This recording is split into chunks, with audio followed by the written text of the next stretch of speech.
Now, let's talk about risk characteristics. So now let's try to understand why risk is not a problem. A problem is very different from a risk. So the first thing we need to understand, risk is situational. What do I mean by that? It means there is no right answer. It's not mathematics. There is no, oh, every time this event exists, it becomes a reality. No, it depends on the context.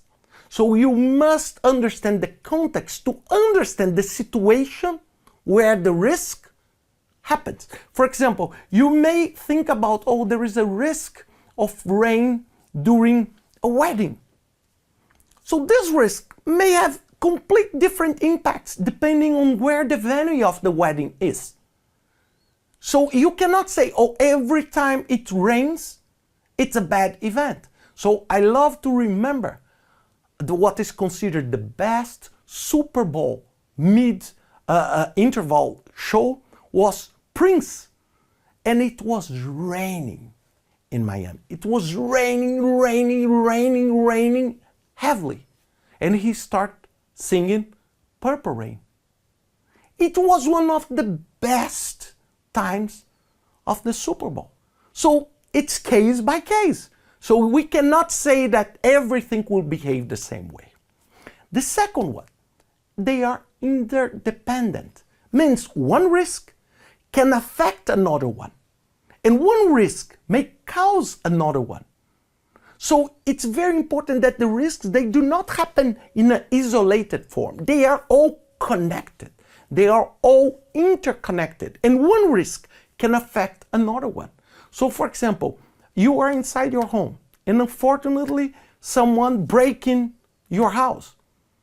Then the risk of someone breaking in your house became a reality. But then another risk came. It's about the risk against yourself and not against your property. So did you see how things are connected? So for example, if you get sick, you have a risk of getting sick. And then at the hospital, you may have other problems. The other one is quantity. Quantity affects the perception of risk. So what do I mean by that? Is that the risk is depending on the magnitude. And let's use an example. Let's suppose that we are doing a very quick game, heads and tails. And let's suppose that we decide to do a bet. And if it's heads, you pay me $1. And if it's tails, I pay you $1. Probably you would have fun just by playing this game with me. Why? Because if you lose, it's $1. It's not big. If you win, it's $1. So it's just for fun. But imagine that I take the same game and instead of putting a bet of $1, I put a bet of $1 million. Probably you will not want to play this game. And of course, I will not want either. Why? Because the magnitude of the impact affected our perception of the risk. Look, the coin is the same, the probability is the same, but the magnitude affected our perception of the risk. And this drives me to the second concept on that. The higher the return, the more acceptable is the risk. So it's like an investment. Imagine that you want to invest money in a bank and you want higher return. Most of the time when you want higher return, what do you need to do? You need to put your money in a more risky position.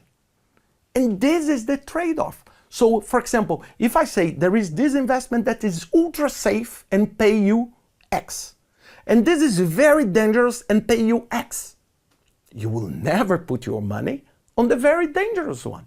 Why? Because it doesn't make sense, right?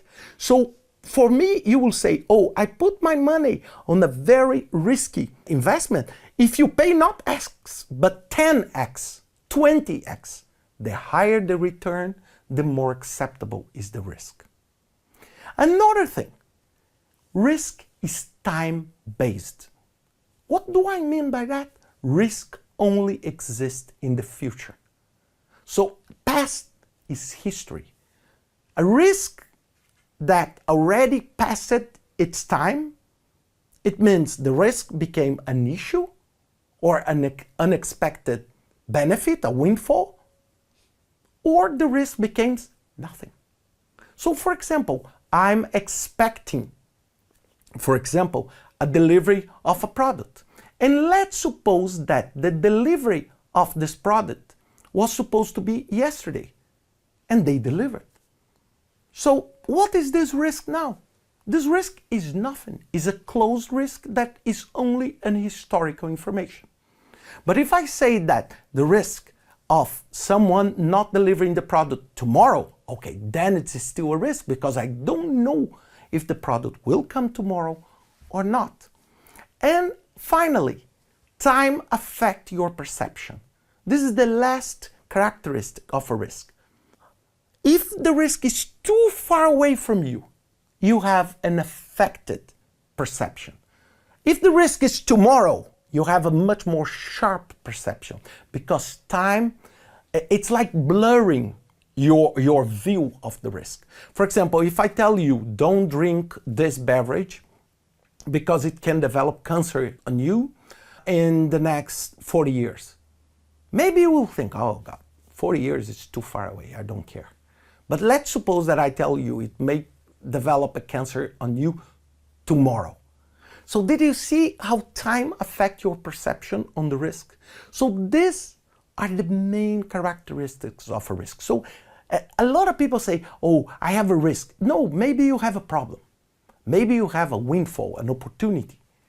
But you need to understand that risk has these very clear characteristics. And when I teach you in the next model how to identify, I'm talking about identifying this kind of events.